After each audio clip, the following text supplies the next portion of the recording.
बाबासाहेबांनी आम्हाला सांगितलं, मेलेलं जनावर खाऊ नका, जिवंत जनावर कापून खा.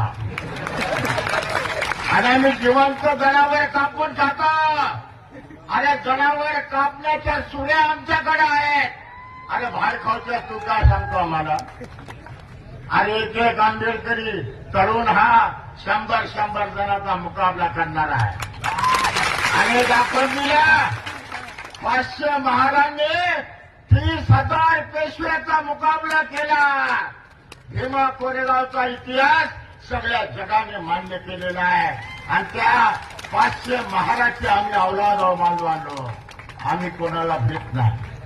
बाबासाहेबांनी आम्हाला सांगितलं की 100 वर्ष शरीर जगण्यापेक्षा एकच दिवस वाघाची औलाद म्हणून मरा. वाघासारखं